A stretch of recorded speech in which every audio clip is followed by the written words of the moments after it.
Lincoln Live. We're your hosts, Leah Garcia and Liata Tinana Williams, and let's get into Lincoln News. So Leah, tell us what's first up for Lincoln News. So first up is that we are commemorating and honoring Professor and Dr. Alan Sampson, who recently passed away on the 15th, and he was just such a huge contribution to Lincoln University. He actually brought President Brodsky on board, who is now our current president, and he just did so much. He studied at Berkeley, he implemented a lot more of curriculum to Lincoln, and he was just such a vital part in Lincoln. Up next, for a follow-up of the ski trip that we previously mentioned in the first episode, it's going to be rescheduled by around about April, but if not, then there's going to be another event that will replace that event. Yes, definitely. And we also have Cultural Day coming up. So for everyone that wants to rep their flag, bring in some food or showcase some, cultural, just natural things that happen in your cultural environment, this is like the perfect place to do it. I definitely will have some, Dominican food or something of that nature. I might bring some New Zealand food. Yeah, so definitely we're super excited to get a taste of all these different cultures and just learn more about the cultures here at Lincoln. Speaking about food, Lincoln is actually having a new food review series that we're doing. So stick out for that. We actually just filmed our first one down Yes. in Avenue. Oh, what is it? Telegraph. Sorry? Telegraph. And what's that Childish Gambino song? Oakland? Yeah. On Telegraph We'll Street. insert that here just to make it sound a little better. But yeah, it was so good. Like, we really loved the experience. The owner was wonderful, and they had a lot of cool, innovative flavors. I've never had lychee ice cream before. Lychee's really good. Yeah, well, the fruit. Yeah, it's definitely really, really good.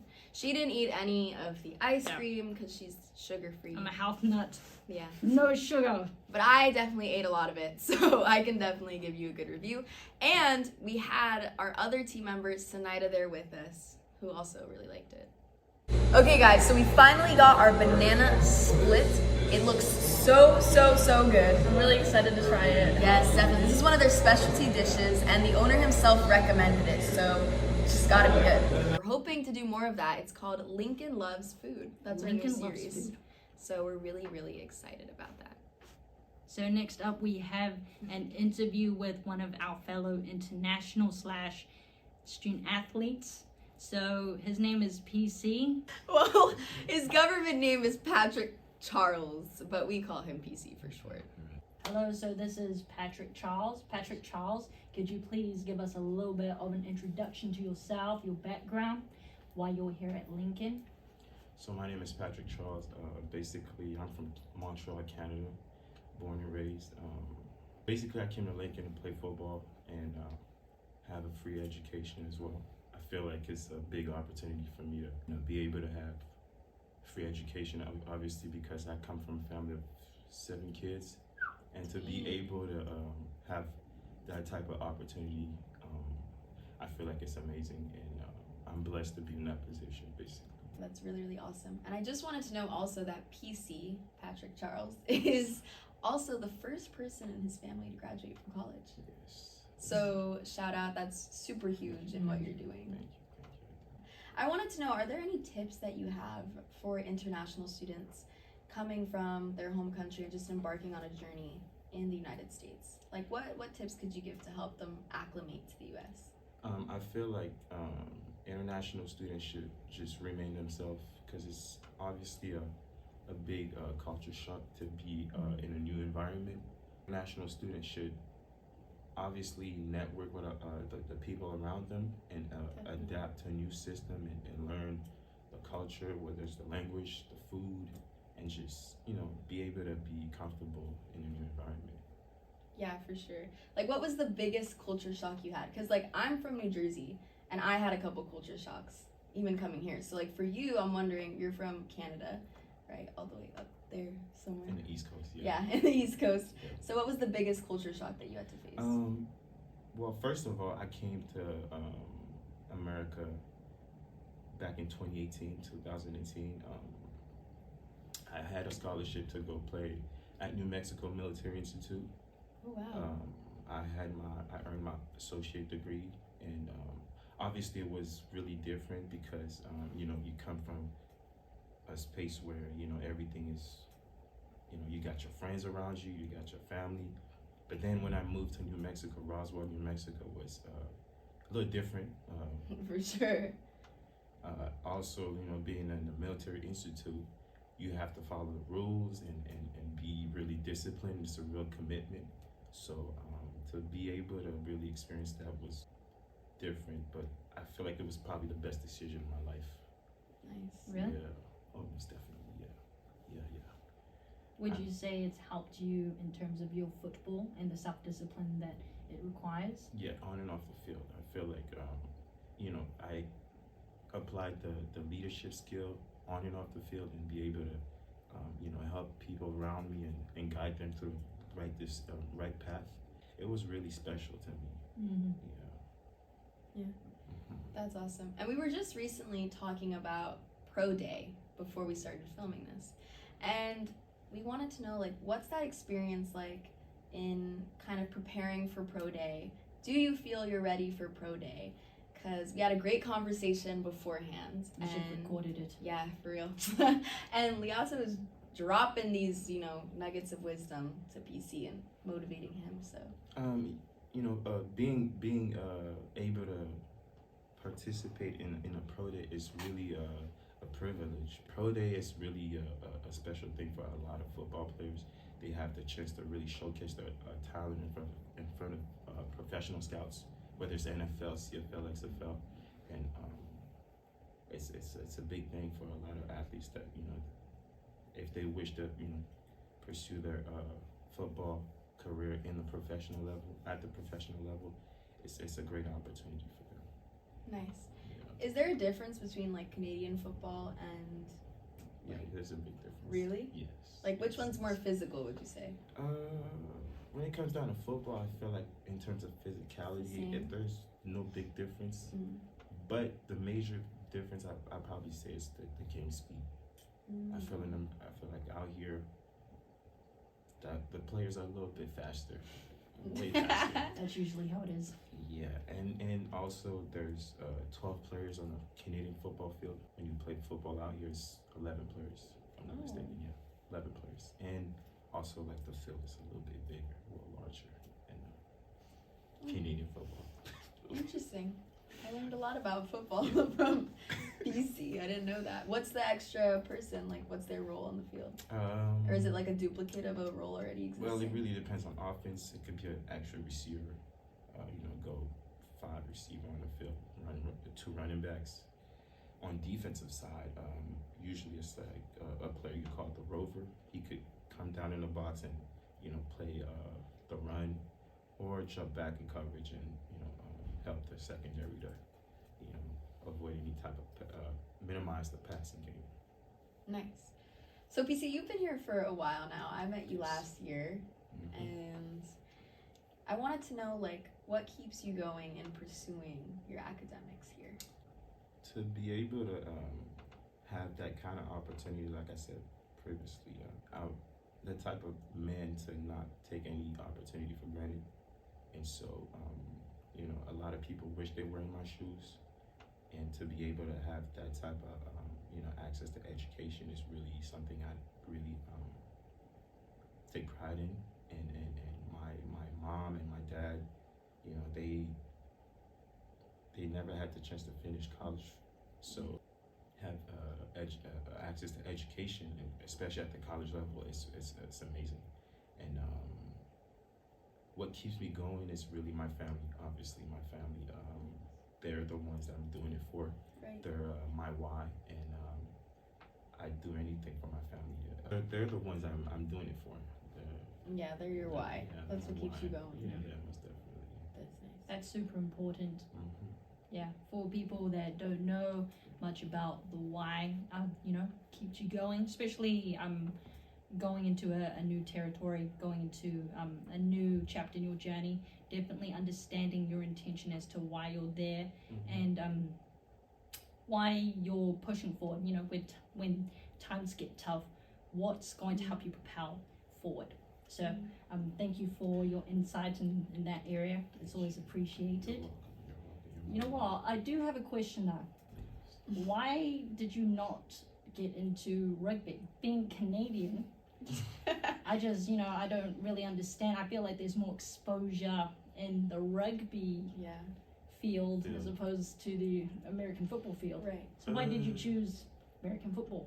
Well, basically, my cousin that came from Haiti back in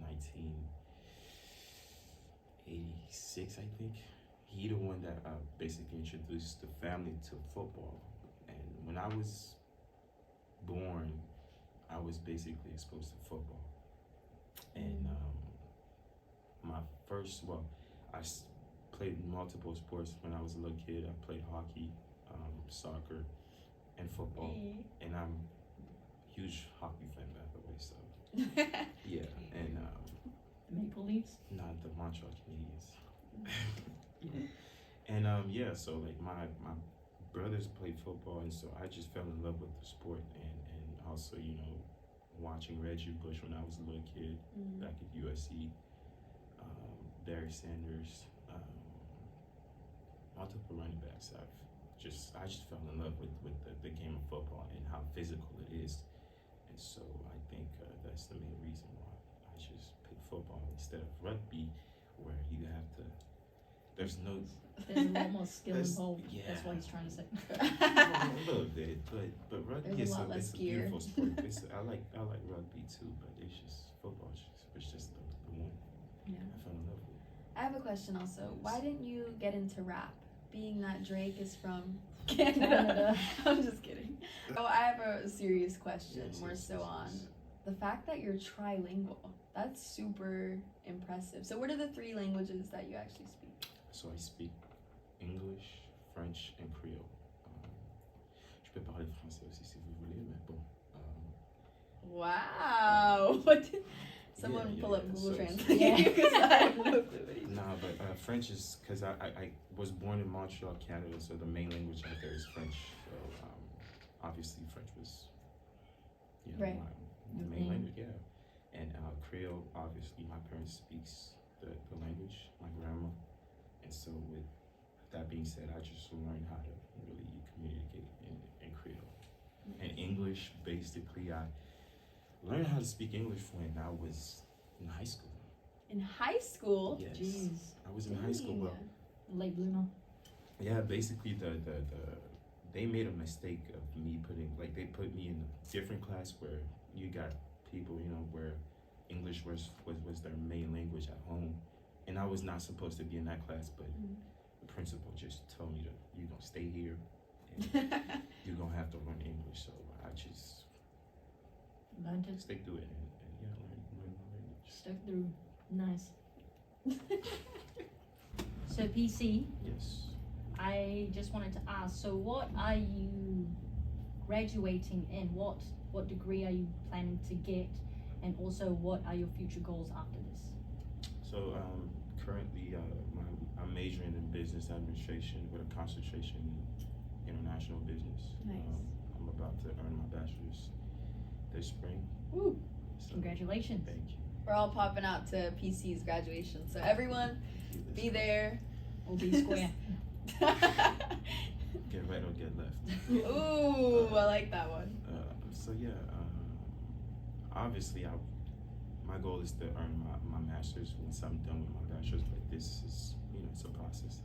But obviously, playing professional football is the main goal. NFL is the main goal, but it takes a lot of discipline and commitment, and it's a journey. So you have to take it day by day. So Nice. Props to you. And we all know how hard that journey is. Right. yeah. Well, it was such a pleasure having you, PC. Thanks for having me. I hope that all the students out there really learned a lot from PC, not just as an international student, but as a student who really has dreams of achieving something and being the first to achieve them. Thank you. So everyone pop out to his graduation because he is the first again to graduate from his family. And we couldn't thank you enough, PC. Thank you. Thanks for having me, guys. Thank you. Welcome back to Lincoln Live. We're here with Senaida Barrientos. Woo! And today we're interviewing her because she's not only a student athlete, a part of the women's team, but she's first team all conference as a freshman. Yeah. So that's really awesome. That took me like a lot to say. We had a couple retakes on that. It's kind of a tongue twister. But we thank you so much for being here, one. And two, we just want to ask you a little bit about what the journey has been like from coming in as a freshman and then achieving that goal that you recently achieved. So yeah, I came out of Austin, Texas. I'm fresh out of high school. I went to Austin High. But coming straight out of high school, like going into college, obviously there's like factors of like, you need to earn your spot. Like it took a lot of me to like practice hard every day and make sure you give in reps, like actual game reps, making sure you're showing the coaches that you can actually provide something. Just things like that, and even just being disciplined.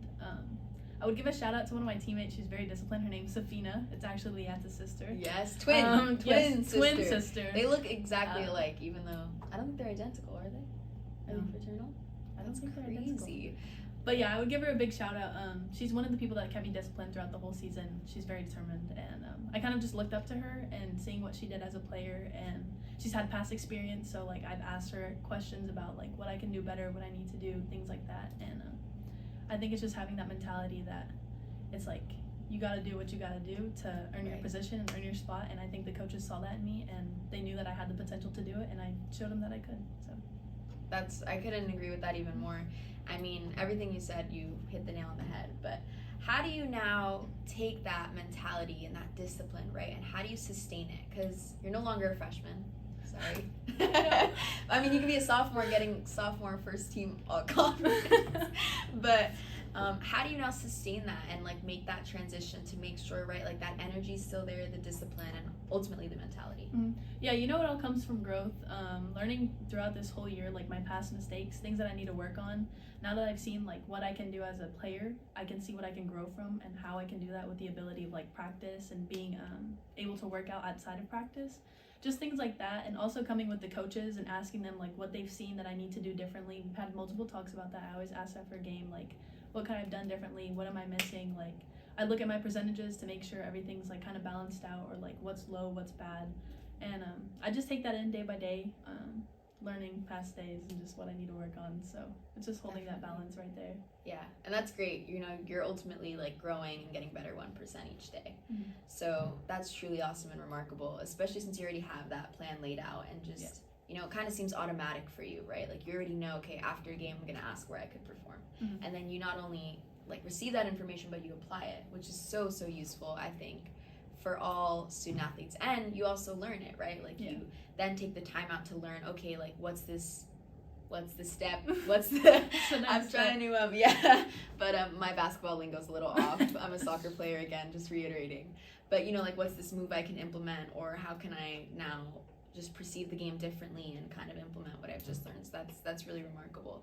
Are there any like role models in your life that kind of helped you, like, or planted that seed in you to really just keep growing and just push past adversity? So I would definitely say my parents. Big shout out. My parents, my parents played a big role because talking before basketball, going into my senior year, I actually like quit basketball like completely. What? I was playing in high school and I was playing AAU, but I decided that I needed a free summer because basketball takes up like literally your whole life. So I was like, well, I just don't want to do this anymore. I didn't have the passion for it anymore. But like, you know, my parents were very like, they pushed me to keep going, and they were really willed and had me strong-minded to just pursue what I wanted to pursue and that I could achieve it. And I did. So I went to AAU. I played for like 3 months maybe, and this is where I'm at now. So they were really the ones who implanted that seed. Like even since I was a baby, like 5 years old, they put me in rec basketball.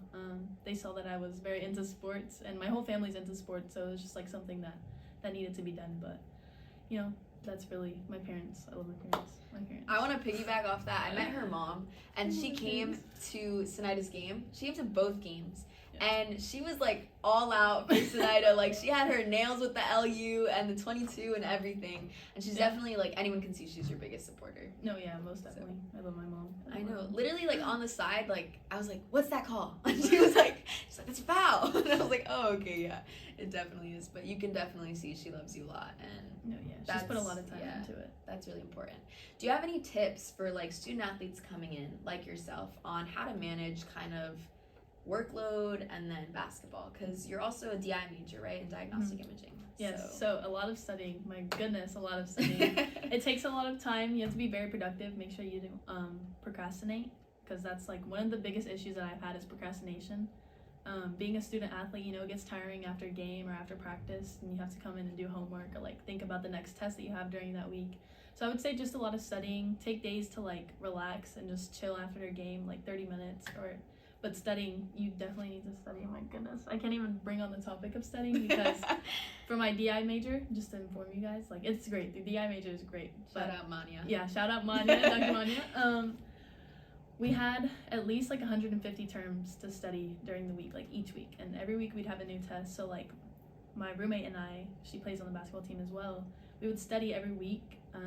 We would just have certain days that we would have a study hall, and even with our basketball program, the great thing about that is we had a study hall every Tuesday from 6:30 to 8:30. Wow, that's great. So it gave us time to just practice on our studies, and that's really all I can say is just study. Just study. Just study. Just study. Simple as that, even though it can be not so simple at times, but that's really great. Are there any like basketball role models you also looked up to? Like, like a Kelsey or just Like keep Kelsey? piggybacking off it. Kelsey Plum? Yeah, Right? I know. Okay. Yeah. I would say like females would be Diana Taurasi. I've always looked up to her like growing up. She's a great player. I have my phone somewhere. What about Sue Bird? Come on Wait. now. Yeah, Sue Bird as well. Also, you guys can't see. Oh my goodness. This is SGA. He She has an obsession Yeah. with this man. He is gonna be MVP this year in the NBA. He plays for OKC. He's a great versatile player.